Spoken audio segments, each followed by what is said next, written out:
Hi everyone! Welcome back to my channel. So, why not to do a quick vlog? Mag-ano tayo?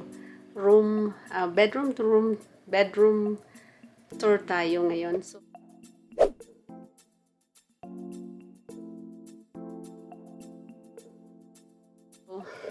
ayun, kaayos lang nila ng aircon sa bintana.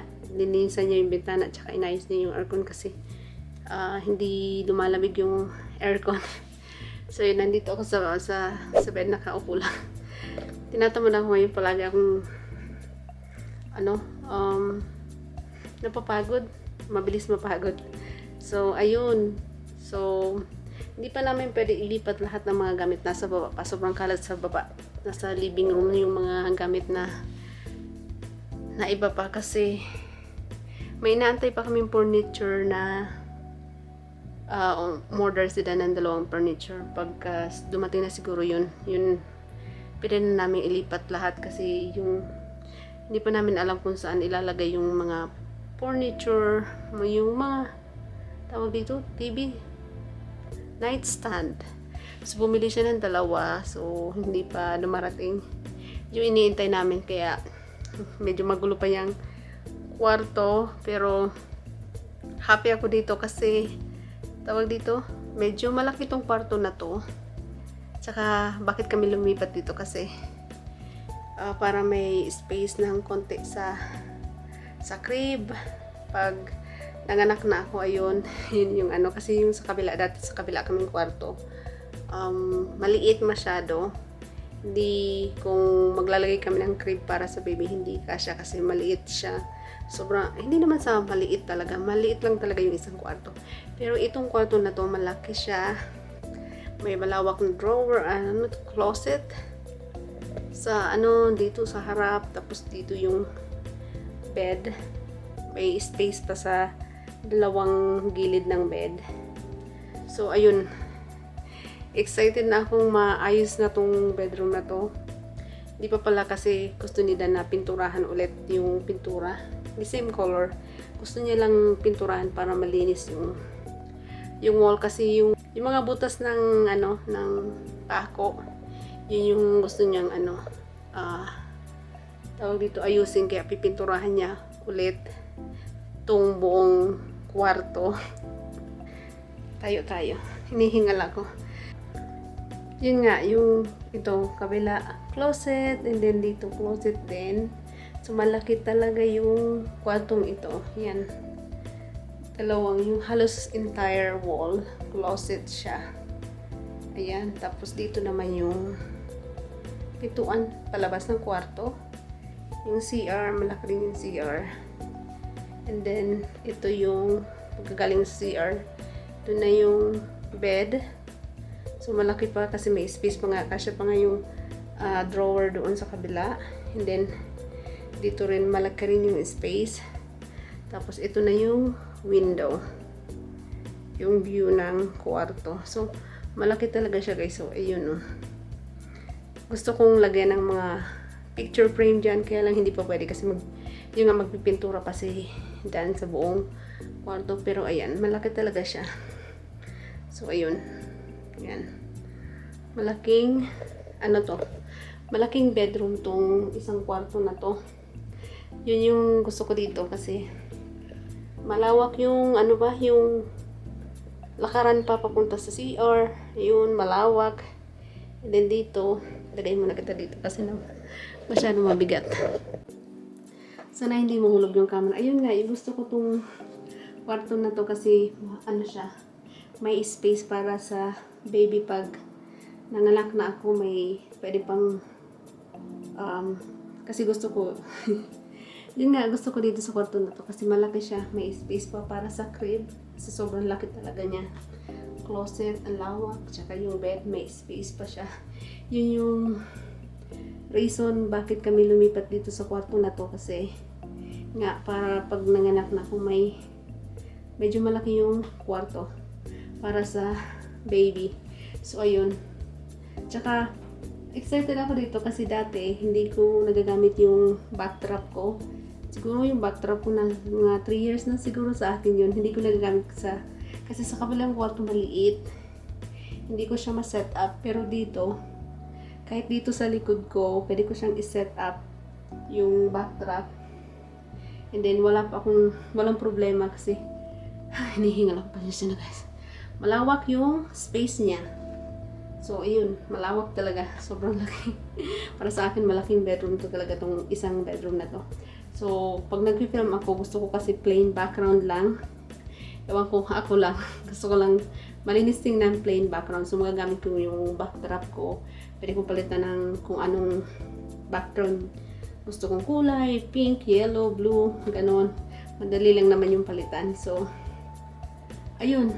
Yun yung nakaka-excite. So, pwede ko na magamit yung backdrop kasi nga, meron akong backdrop hindi ko nagagamit kasi nga, walang masyadong space sa kabilang kwarto. Tsaka excited na rin ako dito ko ilalagay yung crib ni baby. Sa may side kasi dito ako sa side natutulog. So, gusto ko siya dito sa side ko para pag sinicheck ko siya, mabilis lang. So, ayun. Nakaka-excited lang na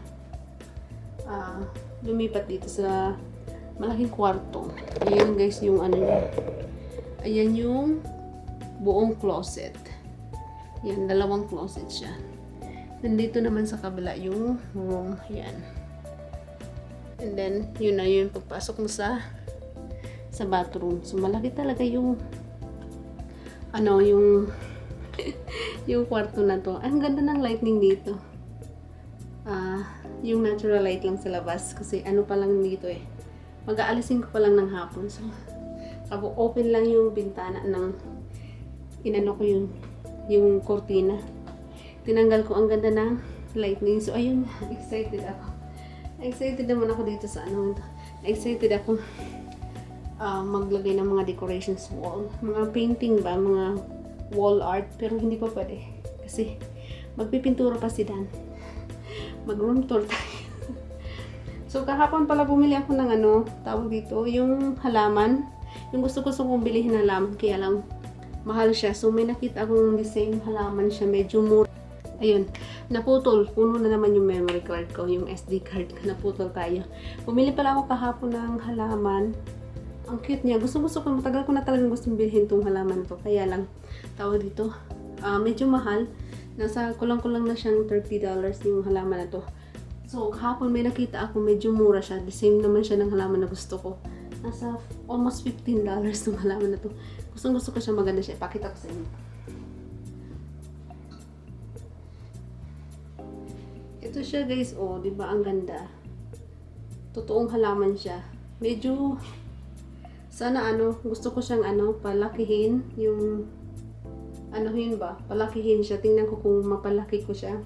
Sobrang ganda. Ang laki na siya. Nasa $14.98 ata to. Kahapon binili ko siya. So, excited ako dito. Ang cute niya. Ganda. Tsaka may kasama siyang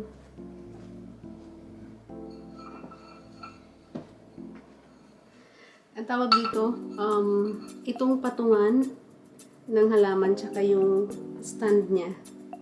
Ito siya. So, binili ko to kahapon lahat. Para gusto ko yung may halaman sa loob ng bahay. So, ayun.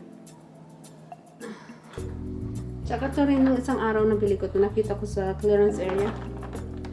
Yung necklace na may kasamang earrings. Nasa $24.94 siya. Nasa na lang siya ngayon. Naka-clearance siya ng $5. Hindi ko alam kung magagamit ko yung necklace. Pero cute siyang necklace. Pero, nagustuhan ko lang kasi gusto ko yung mahilig ako sa earrings na pearl. So, ito na sinuot ko na siya. Ayan, cute. Simple lang. Mahilig ako sa mga pearl na earrings. Parang cute siyang tingnan. So, ayun. So, dito naman tayo sa bathroom. Ito, matagal na to dito. Ayun. Mga abobot ko. Yung mga ginagamit ko sa skincare. So, malaki talaga itong bathroom kaysa sa kabilang bathroom. Ito yung tsura ng salamin. Teka, sarado ko yung buhok kasi medyo hindi masyadong mali. Ayan yung salamin. Yan. And then dito naman, ito yung shower, hindi masyadong ganon, pero okay na yun yung tub. Yung bathroom. Again, ito yung mga konting abubot at saka ito yung pintuan. Tsaka malawak pa yung anong tawag dito? Hi. Laki na yung tiyan ko. Malawak yung ano dito, yung lakaran. Tapos pag ano mo, paglabas mo, yun na nga. Dito yung ayun pa yung mga picture frame na hindi ko pa malalagay kasi nga yun yung bed. May maliit na dresser doon. 2 luggage, damit ko yun na siguro pagka ano na dumating na yung furniture. Yan yung bintana. Dito naman sa kabila yung 2 drawer. Yan. And then ito na yung pintuan palabas ng kwarto. Ito naman yung papuntang CR. So ayun yung ano. So kahit doon pwede ako mag-film doon kasi malawak talaga yung ano niya, yung ano niya, space niya. Siset ko lang yung backdrop kasi nga gusto ko yung plain color lang siya, malinis tingnan. So ayun, excited ako. Tapos dito ko dinagay yung plants. Nandoon, hinol natin. Tapos ayun yung window na dinagay ko yung camera doon na maganda yung light ng natural light sa labas. So ayun, ito na pala yung carpet na in-install namin. Ganda.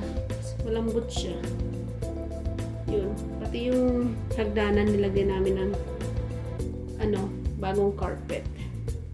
So ayun, ayan yung view ng sa labas. Neighbors, ayan, sobrang lapit lang. Pero yun yung namin yung backyard. Backyard. Ayun. Yung tarpaulin na yun na green. Nandun yung bike ko. Inan namin. Pero yun yung yung likod ng view ng kwarto. Mga neighbors lang. So ayun. Kunting vlog lang tayo. Ang ganda ng dito. Ganda ng light galing sa labas. Sobrang liwanag. So ang ganda. So ayun, excited na ako. Dumating yung bed riser ba yun? Bumili sila ng bed riser kasi nga gusto niyang yung bed medyo mataas para may may madagdag kaming storage sa ilalim ng kama. Yun yung maganda. Yung mga damit na hindi ko ginagamit, halimbawa summer na, so mga pang winter, pwede kong ilagay sa ilalim ng kama. Kaya yun yung reason na bumili siya ng yung bed frame na mataas. Tsaka bumili rin siya ng 2 pirasong yung plastic na parang lagay ng mga damit, plastic storage, lagay ng mga damit, ganon. Lalagay nga namin sa ilalim ng kama. So ayun, ito yung bed room tour natin ngayon. Ay, gusto ko ng yung dito, yung light. Ang ganda, di ba? So ayun, excited na ako na bukas busy na naman tayo. Another doctor's appointment bukas ni baby, 1:00 ng hapon. So busy. Balak namin ngayon pumunta ng store, furniture store, para lang tinignan ni Dan online. Wala silang mga stock na gusto namin. So hindi na kami natuloy. Kasi nga titingin kami ng dresser, tsaka bookshelf, ganon. Ang balak ni Dan kasi, diba, buong closet ito. Yung isang closet, magdi-DIY siya ng tawag dito, yung tatanggalin yung sabitan ng hanger. Instead na yung ganon, lalagyan niya ng mga shelf para ma-organize yung mga damit. Mas maganda yung gusto kong idea yun, pero hindi ko alam kung kailan niya gagawin yun. Kahit nagsasalita ako, hinihingal ako. Mabilis akong pagod. So ayun, kaya yun yung reason na lumipat kami dito sa isang kwarto na to na medyo malaki nga. Kasi nga, ayan, lumalaki na yung pamilya. in 2 months, due date ko, July 5th. Yun, manganganak na ako. 2 buwan na lang, manganganak na ako. Nakakatakot na nakaka-excited. But anyways, 2 buwan na lang yan. Manganganak na tayo. So, yun. Baka makita ko ng kapitbahay kung anong ginagawa ko. Kasi yung harap ng bintana, yung nila, yung bahay nila, likod ng bahay nila may bintana. But anyways, gusto kong tutulong talaga dito yung light sa yung natural light galing sa labas na may araw pa. So ayun, excited ako. Baka dito na lang ako palagi mag-film. Ang ganda ng hindi ko na kailangan ng ng mga lights na gayon. Mag-film na lang tayo ng maaga. So ang ganda ng lights dito. Ang ganda. So ayun, yung natin quick bedroom tour. Excited ako na sana matapos na lahat to para ma-decorate ko na siya. Mag-decorate ako ng konti. Hindi naman yung bonggang-bongga. Maglalagay lang ng konting decoration sa wall. Mga picture frame, ganon. Yun pa nga, isa pa pala. Hindi ko alam kung saan ko ilalagay yung computer ko. Kasi yung computer ko gusto ko nasa kwarto siya. Ang bala ko dito sa side na to sa may kabila ng dresser. Kaya lang malaki yung desk ko eh. Kasi gusto ko sa bedroom yung computer kasi pag nag-edit ako gusto ko quiet. Nadidistract ako. Hindi pwede sa sala. Ay maingay sa sala. Magkadikit lang kasi yung kitchen sa sala. Kaya ayoko nang ganon. Kaya iakyat ko yung computer ko dito sa kwarto. And then mayroon pa akong isang makeup cabinet na medyo mataas yung dito na lang siguro sa side sa may nakikita niyo ba yung ring light ko? Diyan ko na lang siguro ilalagay siya kasi maliit lang naman yun. So ayun, yung ibang furniture bahala na. Titingnan namin pagka dumating na yung ibang furniture na in order ni Dan. So hanggang dito na lang guys yung vlog natin.